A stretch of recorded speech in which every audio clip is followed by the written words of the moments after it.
Mystery Theater.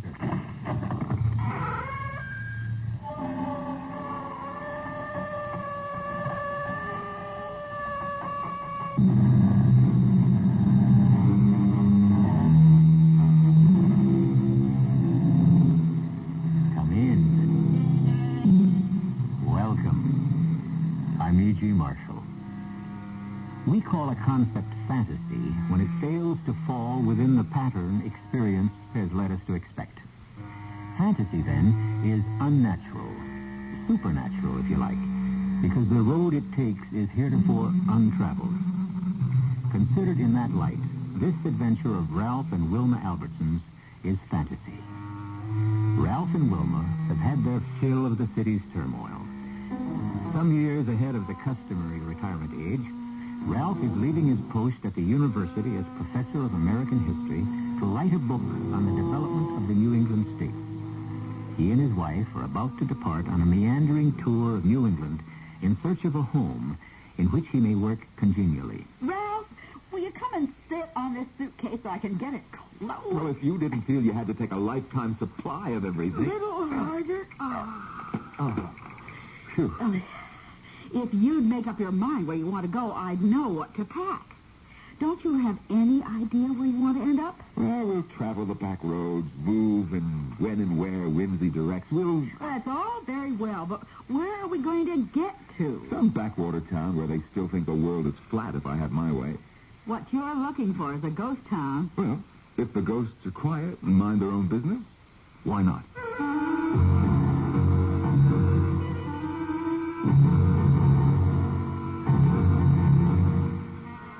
Our mystery drama, Sleepy Village, was written especially for the Mystery Theater by Fielden Farrington and stars Norman Rose and Martha Greenhouse.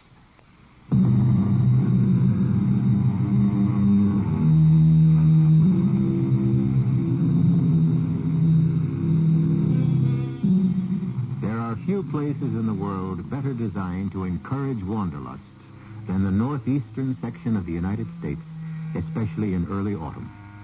Ralph and Wilma, half forgetting the real object of their quest, find themselves at mid-morning in the mountainous wonderland of Vermont.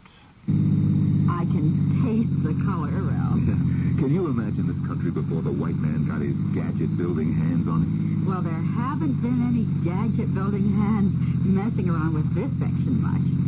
If they hadn't put a little blacktop on this road, I'd still call it a wagon track.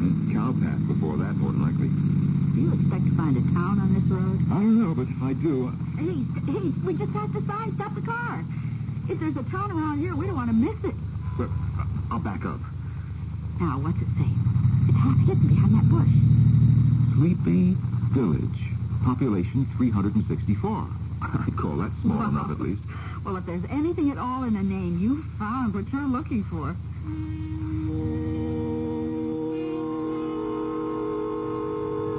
Can't call it a ghost town. It's got people in it. I saw at least 3 men hanging around outside the barber shop. Oh, yes, and they saw us, too. I think it's just about the most beautiful little town I've ever seen. Well, now, I remind you that you said that. Wow, that must be the town hall. You know, I don't see a real estate office. Are you serious? It's a perfect little gem of a town, Ralph. Let's park and ask somebody. The town's only about 4 blocks long. I'll wait here. You go ask one of those men in front of the barber shop. Okay. You know, you look like an awful city slicker. I am a city slicker. Excuse me, I wonder if you might tell me where to find a real estate dealer? Fellow sells houses and all? That's right. Man you'd want to see, I expect, would be Ellis Perkins.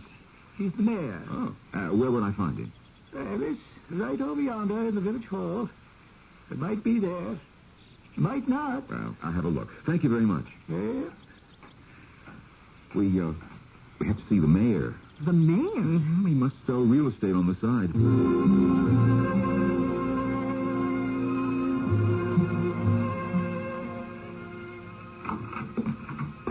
Mr. Perkins? Yes, come right in. Oh, thank you. There wasn't any receptionist outside. Oh, never felt the need for one, really. People just walk in and out. My name's Ellis Perkins. I'm Ralph Albertson, Mr. Perkins, and this is Mrs. Albertson. How do you do? meet you. Sit down, please sit down. You wouldn't believe how rare a stranger is. Yeah, well, I'll get right to the point, Mr. Perkins. We've been looking for a place like this, a quiet little place, to settle down in, permanently. Have you now? Well, there is a house available, just one. You quite sure that you want to be this far removed from worldly things? That's exactly what we do want. Yes. Peace and quiet. I find the city lately just too much for me. I see. Do you feel the same way about it, Mrs. Elvison? Oh, why, yes.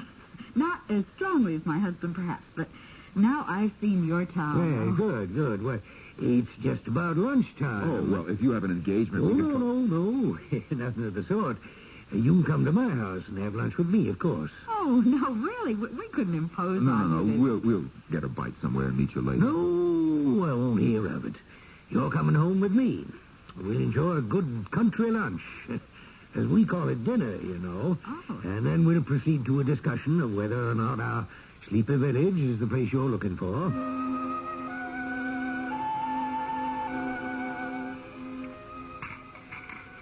Oh, dear. I may not eat again for days. Do you always eat like this at lunchtime? Ham steak, home-fried potatoes, green beans. Well, it's really the main meal. Supper isn't quite as elaborate, except on occasion. Well, it certainly was delicious. Yes. I'd be fat as a pig if I had a lunch like this every day.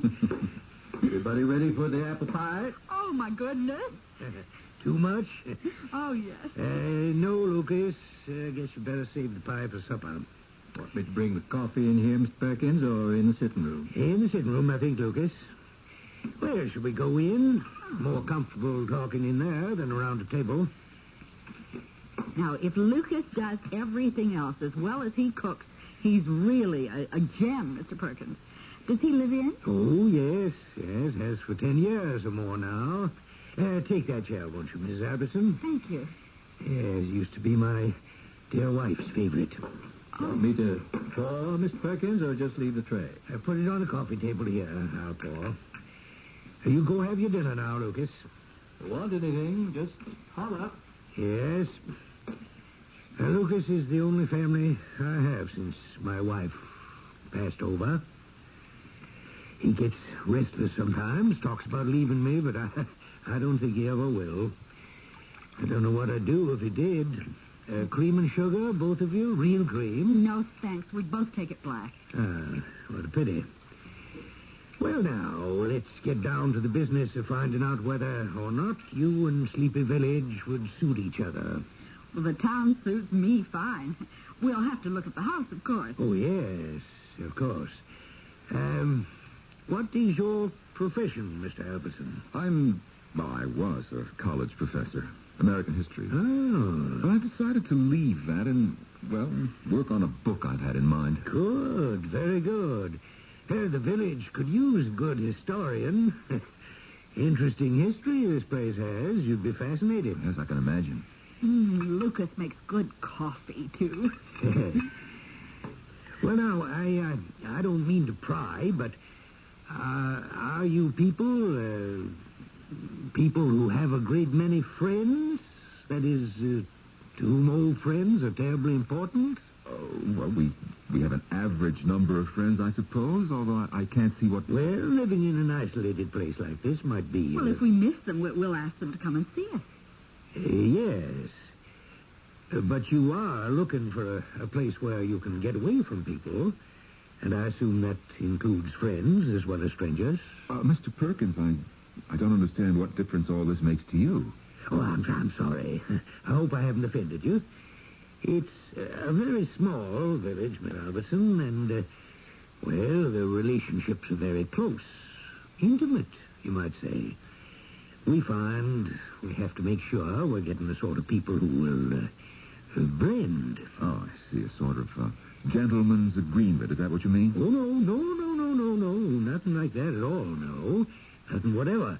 It's just, now, how can I make you understand? It's just that comings and goings upset our people terribly. We can't have people moving in and then just packing up and moving out again. It's Well, that's quite impossible. I think perhaps the best plan would be not to move in the first place. Oh, dear. I've done this very badly. I've given you the wrong impression altogether. Ralph, don't you think...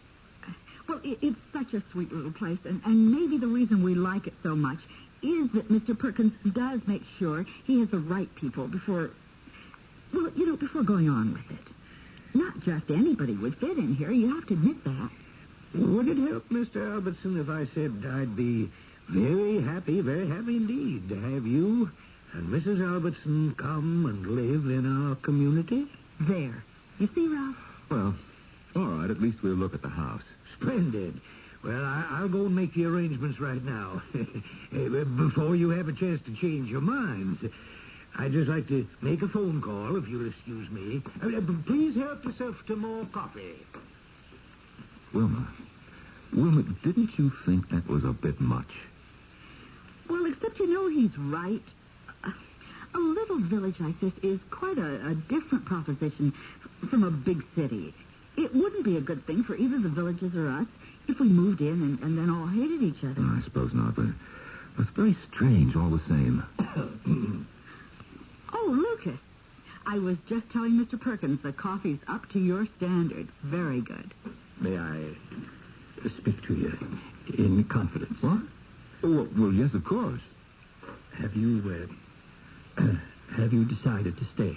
Well, nothing's been settled yet. Mr. Perkins is making arrangements now for us to see the house. Oh, but that don't mean, does it, that you're dead set on staying? Well, no, of course not.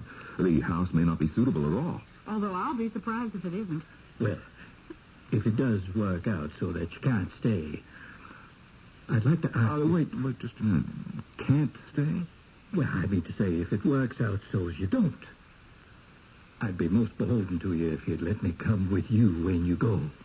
Oh, well, of course, if you want to ride, we'd be perfectly willing to take you along. But Mr. Perkins was just saying... Oh, he don't want me to go. I know that. But it's not fair, is it, to keep a man against his wishes? I'll talk to you again after you've... I'll talk to you later on. All right. Don't tell Mr. Perkins we spoke.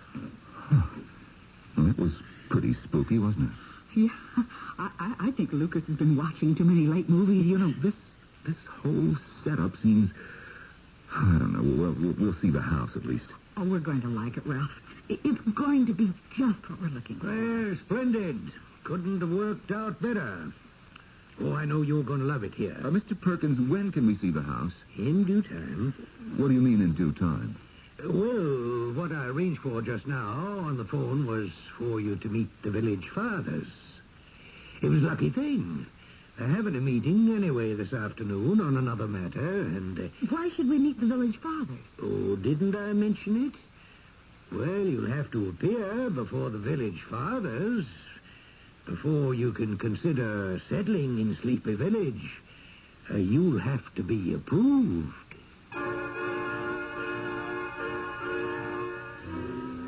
If a man wants to buy a house in a town that he finds attractive, if he has the money to pay for it, even if one house comprises the entire market, doesn't it seem odd to ask him to appear before the town's governing body and establish his worthiness?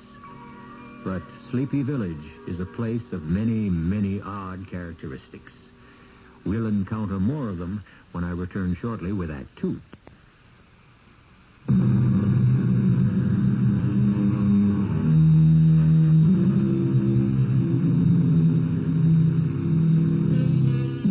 Wishing to escape the overcrowding, the noise, the pollution, the tension of the big city is quite common these days. But perhaps there is such a thing as going too far in the other direction. Ralph Elberson is beginning to think that's just what he and his wife have done. They found a place aptly named Sleepy Village, but the mayor, Ellis Perkins, has told them that they must appear before the village fathers and be found acceptable before they may consider settling down. Of all the nonsense I have ever been subjected to, this has got to be the most ridiculous. Unusual, perhaps, Mr. Albertson, but not ridiculous. There are elements involved here that I'm not free to explain to you at this time. Wilma, let's get out of here. Oh, Ralph, not before we... Before we what? Appear in supplication before a bunch of small town... No, I won't do it, Wilma. You'll be treated with the utmost dignity, Mr. Albertson. Please believe me. What have you got going on here, Mr. Perkins, that you're so careful about?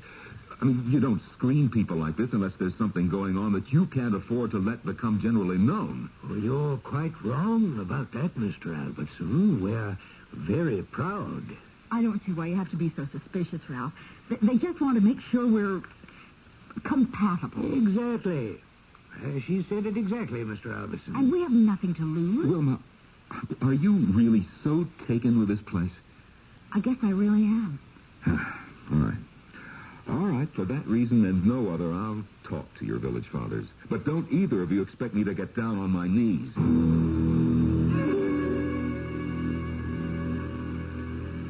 Meeting starts promptly at 3:30. Oh, Ralph, surely you don't think... I think we're damn fools for having any part of this, if you really want to know what I think. Miss Perkins. Yes, Lucas? Tell her on the telephone wants to talk to you. I didn't hear the phone ring. Who is it? Wouldn't tell me his name, just said it was almighty important. I told him I'd tell you that. Oh, dear. I mustn't be late for the meeting. Well, I won't be a minute. Wasn't no call on the telephone, you know. I just told him there was. Lucas, why did you do that? Want to have a word with you. You ain't really figuring to stay in Sleepy Village, are you? Well, we're going to see the village fathers. We don't know yet whether we're going to stay or not. Well, I wouldn't. Indeed, I wouldn't, Mr. Albertson, if I was you. Why not, Lucas? Lots of reasons. Well, if it turns out you don't have to stay, you promised to take me away with you, remember? What do you mean, if we don't have to stay? Well, it works out sometimes. Oh, here he comes. I better get... Lucas, there wasn't anybody on that phone. There wasn't? No, there wasn't. There was when I talked to him. That's all I know. Well, no time to worry about that now. Are you ready to go? As ready as I'll get, I guess.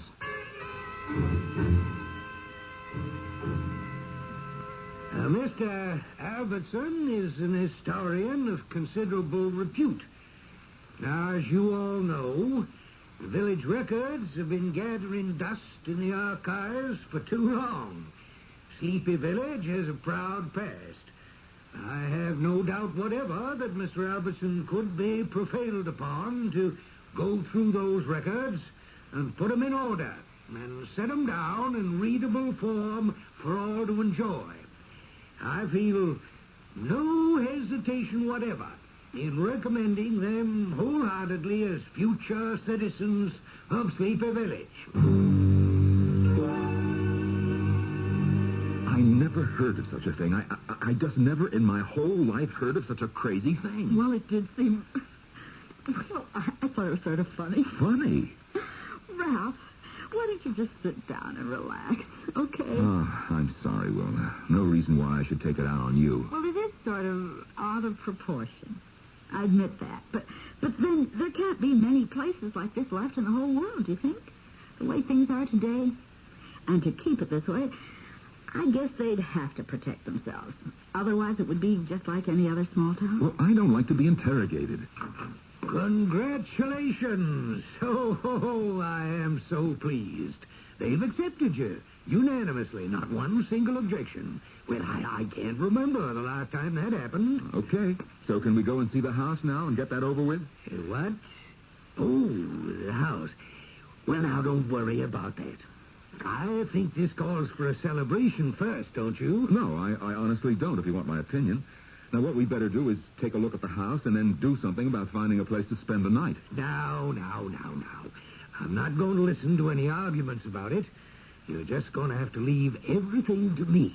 Well, you have to say one thing for this town. It's not short on hospitality.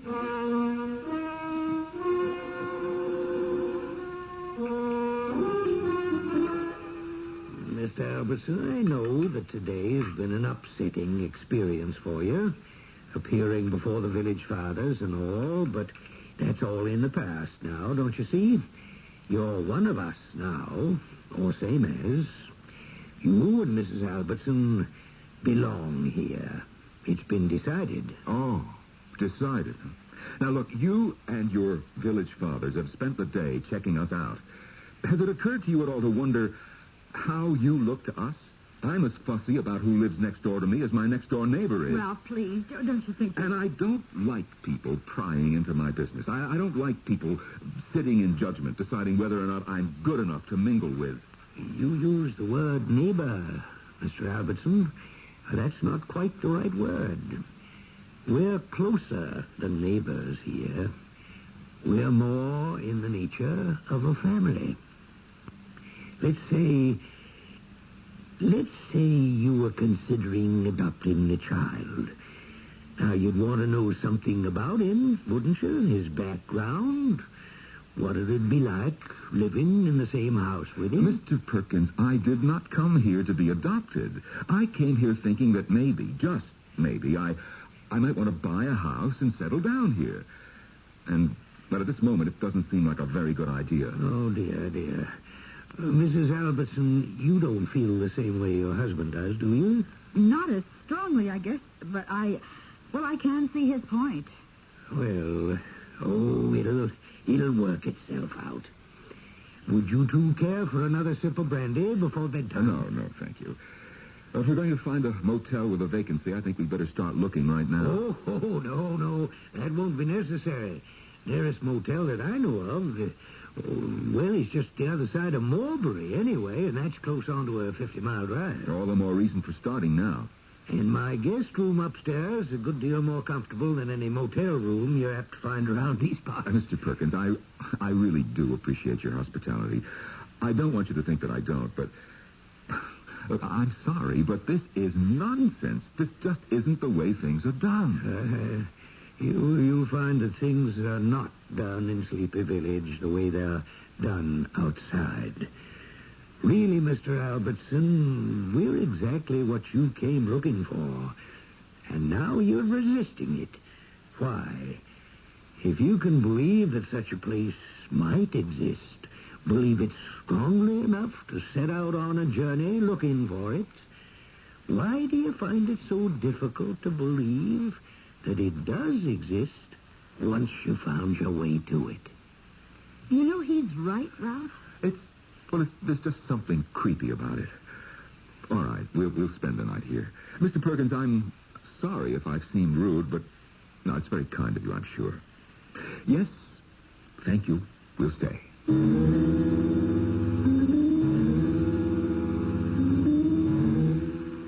Lucas? Oh, Lucas? Yes, Mr. Perkins. I was just about to go on upstairs to bed. Come in here for a minute, please, will you? I want to talk to you. Oh, sit down, will you? You don't have to act like a servant. Well, as long as I am one, reckon I might as well act like one. Lucas, you're not planning to do anything foolish, are you? I don't know what you mean, Mr. Perkins. You remember the Collinses? The night they spent here before they moved into the old Bradley place? Oh. And I wouldn't want a repetition of that. The Albertsons have seen the village fathers and been accepted. It's all settled. You'd be very unwise to interfere. Well, no, I wouldn't do that, Mr. Perkins. That there with the Collinses, that was a long time ago. Before I'd got rightly settled in, you might say. You don't have to worry. Good. Because it wouldn't work anyway. I give you my word. It wouldn't work at all.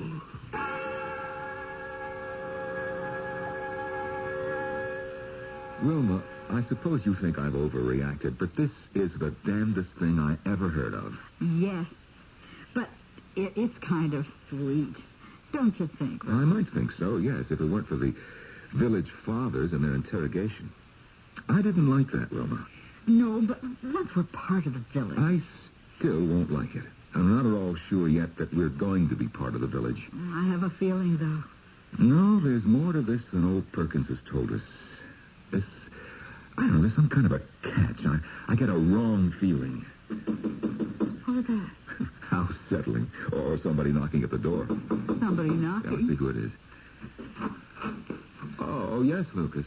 I have to talk to you. Well, we're all ready for bed. Can't I wait until morning? Oh, I got to get it settled tonight, Mr. Albertson. If I can, I got to. Can I come in and shut the door? It's okay, Ralph. Okay. All right. What is it, Lucas? You folks don't really want to stay in this place, do you? Well, we haven't decided yet. We haven't seen the house. We like the town, all right. But, of course, we can't decide anything definite until we've seen the house. House ain't got nothing to do with it, Mrs. Albertson. Nothing whatsoever. Of course it has. We'd be living there. Lucas, do you have something to tell us? Is there something about this place that we ought to know before we make up our minds? It sure as shooting is. But I don't know if you're going to believe me when I tell you. The Collinses didn't. Collinses? Last folks come looking for a house to live in here before you. It's been 8-10 years now. 8 or 10 years since anybody's been here asking about a house? Out of the way place, this. More than you know. You don't just stumble onto Sleepy Village. You got to be, I don't know, led, I guess. I told the Collinses that, but they wouldn't believe me. No, wait a minute, Lucas. Led by whom? I couldn't say. I asked the Collinses to take me away with them, too, but they didn't go. They stayed. Still here. Always will be now, of course. I can't understand why you keep asking people to take you away with them, Lucas. And if you want to leave Sleepy Village, why don't you just leave? Oh, no. Wait, it wouldn't work. It wouldn't if I tried it all by myself. I think you ought to make up your mind to get out of here, Mr. Albertson, not just so as you can take me with you, but for your own good. Maybe they'll still let you go. Let us go? Well, damn well let us go if we want to go. I sure hope so. We could still leave tonight. Better chance to get away after dark than in the daytime. Now, look, you're going to have to explain that, Lucas. If you want us to take you away with us in case we go, well, you're going to have to tell us what is going on here. Well, they're all dead, you know. Not me. I don't think. But all the rest of them dead as dead can be. Been dead for years. A village full of dead people? People who walk the streets, speak with a down east accent, overeat at dinner time, quarrel, behave, in other words, as we expect living people to behave? Well, to clear that one up, it would be necessary to define death, which would involve defining life. Would you care to try? Perhaps the definitions will be forthcoming when I return shortly with Act 3.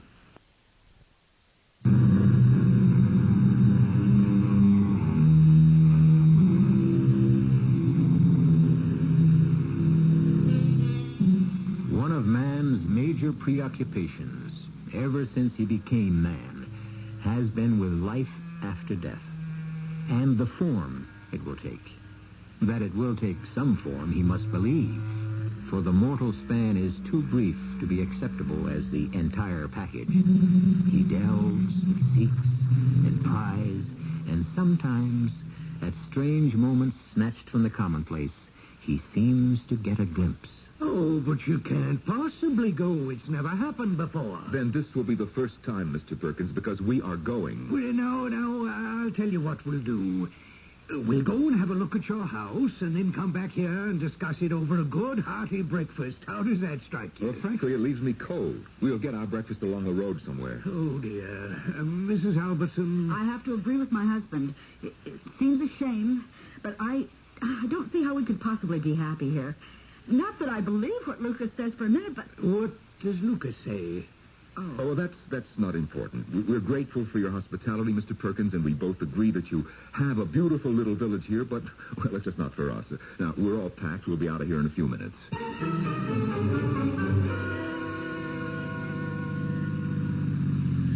Oh, it's going to be hard. Hard to find another place we like as much. You'll never find one that's spooky, if that's what you mean. Ralph, Yes? do you believe what Lucas says? Well, that everybody in town is dead? What's that up ahead?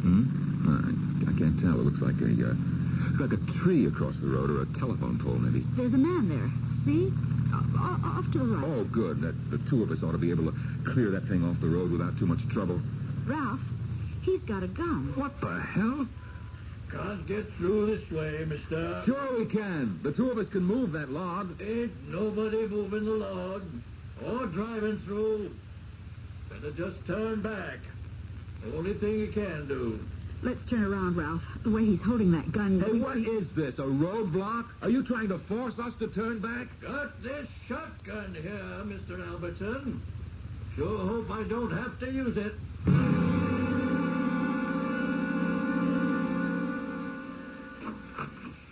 I was waiting for you to come back. Well, now do sit down. I know you're angry. Angry? You don't know the half of it. Oh, dear, dear, dear. Well, I intend to explain everything. You mentioned earlier that Lucas told you something, Mrs. Albertson. Do you mind telling me what it was? What did he say? He said you're all dead. He said everybody in the village is dead, except him. Yes. Well, he is too, of course. What are you talking about? Oh, it's quite true. We're all changed over.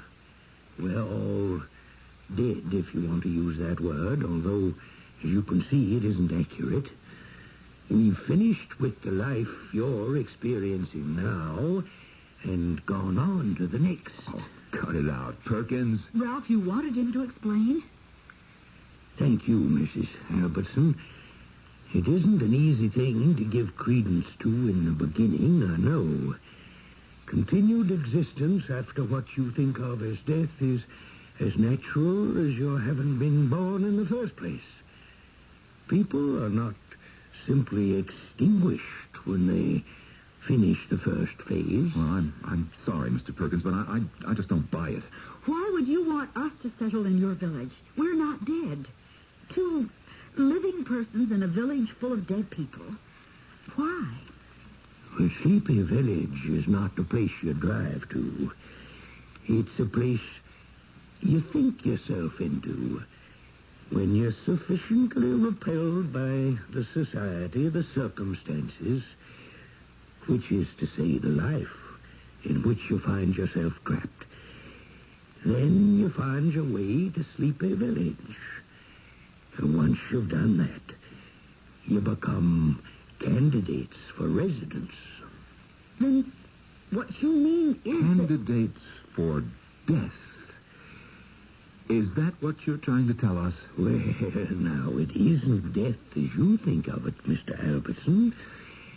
You'll have to change over, yes, but you'll hardly notice it. Dead is dead as I see it, no matter what comes after. The very fact that you found us, found your way to our village, implies a natural readiness for the change. It's, well, don't you understand that it's more than half done already? You're here. That says all that needs to be said. Mr. Perkins, I think I'd like to be alone with my wife for a while, if you don't mind. Will you come with me, Wilma? A remarkable thing is about to happen to us, and we need to make ourselves ready. Yes, that's very good. well, I'm not ready. I won't be ready. I don't understand you at all, Ralph. Why do you suddenly... No, please, Wilma. We want to make the change gracefully, don't we? We need to prepare ourselves. Wilma, do you think for a minute that I'm going to... you said... No way. I just realized that they have to be humored, that's all. Now, look, we've somehow found our way into a village full of nuts. That's what's happened. Now, look, we've got to play it their way if we hope to get out of here in one piece. Because that idiot downstairs means what he says. Lucas. Where's Lucas? He must know how to get away. I don't know. I think he expected to ride out of town with us in the car. All the same, I think we ought to see if we can find him. Well, let's give him a little time. I have a feeling he'll come to us.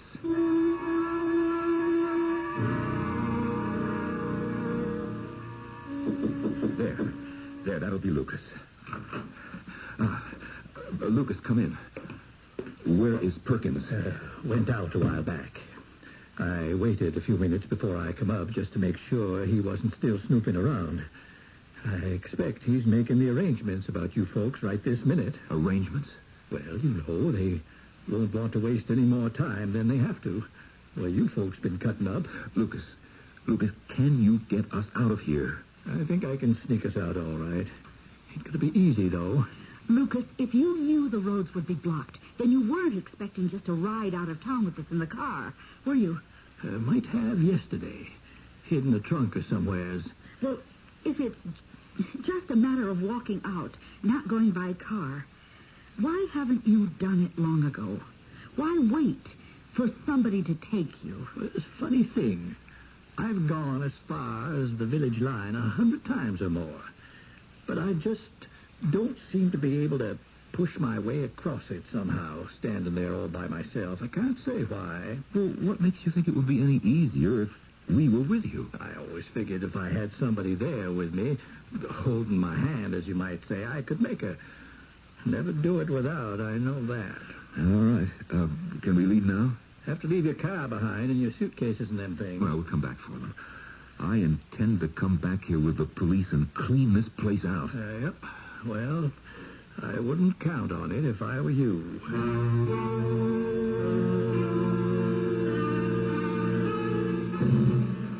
Now, just walk along natural, talking and going on like I was showing you around. Here's how we'll do it.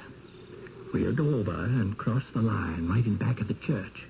Village ends right there in back of the church. Yeah, won't they be patrolling there? I don't think so. No. The village folk don't go in back of the church. Never. Why not? Something back there scares them off, seems like. Lucas, you say everybody in the village is dead. Everybody but you. Yep. How does it happen you're not? Wondered about that a good deal myself. Come to the conclusion it just slipped their minds. I wasn't important enough for folks to take much notice of when I showed up. How did you happen to come here in the first place? I can't hardly recall anymore. I was hitching at the time. Hitchhiking? Yep. Mr. Perkins put me right to work as soon as the village father said it was all right. His wife had just made the second change, and he needed somebody. The second change? Oh, well, they die. Well, they don't live forever here in the village. Second changeover, they call it, and I reckon that's what it is. Oh, they're dead, all right. Everybody but us. That's the line. Right there at the foot of that old oak tree.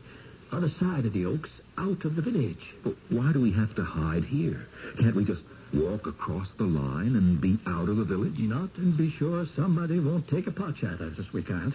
Ain't nobody ever got out of this village, to my knowledge, once they've been accepted by the village fathers. I ain't sure I can make it. What? What do you mean? Well, if I get to holding back, now you just take my hands and pull. You hear me? No matter what I say, you drag me on across that line, past that old oak. But if you ask us not... Don't pay me no mind.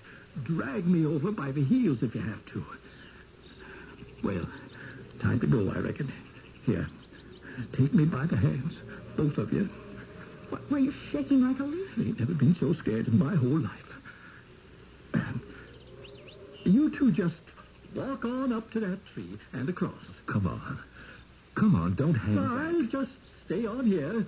See that you two get across all right, but I'll just stay on here. Come on, let's go. Changed my mind, Mr. Albertson. Reckon I'll just stay on here. No. Now, we're taking you with us, whether you like it or not. That's what you asked us to do, and that's what we're doing. Well, that was a while back, Mr. Albertson. A fella can change his mind. I'm sorry. Let's Let me go. You let go of me, you hear? I'll yell for Ernie Clapton if you don't. What I said before don't make no difference. You let go of me. You come on, will you? Now, I ain't a-going. Ernie, down here, back in the church. Shut his damn fool up, Wilma. Push him. Get behind him. Push him. If he doesn't walk, too. All he's been talking about for the last 24 hours is wanting to get away. Now, come on, you.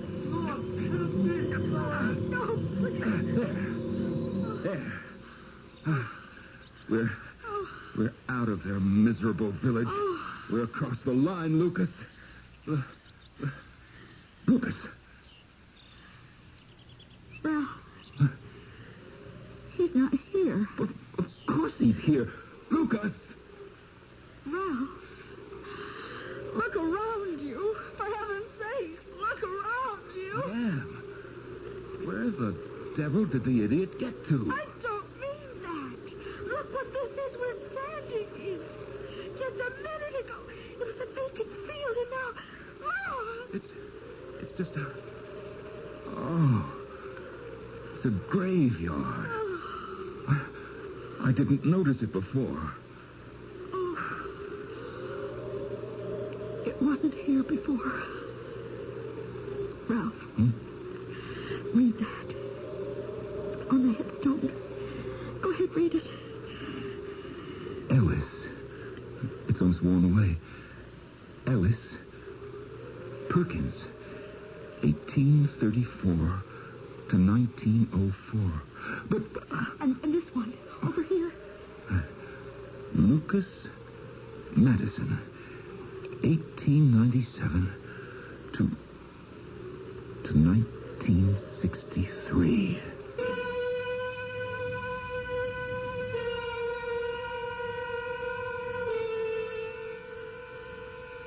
Ellis Perkins died in 1904, and Lucas Madison in 1963.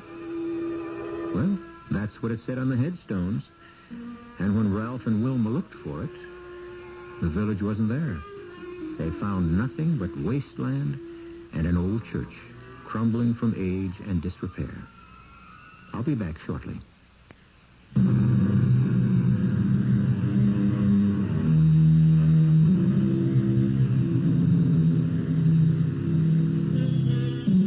Wilma and Ralph Albertson found a fine old colonial house eventually in a lovely little town in Connecticut. And Wilma says dreamily sometimes as they sit down to lunch, I wonder what Ellis Perkins is having for dinner today, and who's fixing it for him. Well, sleepy villages may come and go, but Mystery Theater will be back with another account of the improbable, but not the impossible. Our cast included Norman Rose, Martha Greenhouse, Kurt Benson, and Ken Harvey. The entire production was under the direction of Hyman Brown. This is E.G. Marshall inviting you to return to our Mystery Theater for another adventure in the macabre. Until next time, pleasant dreams.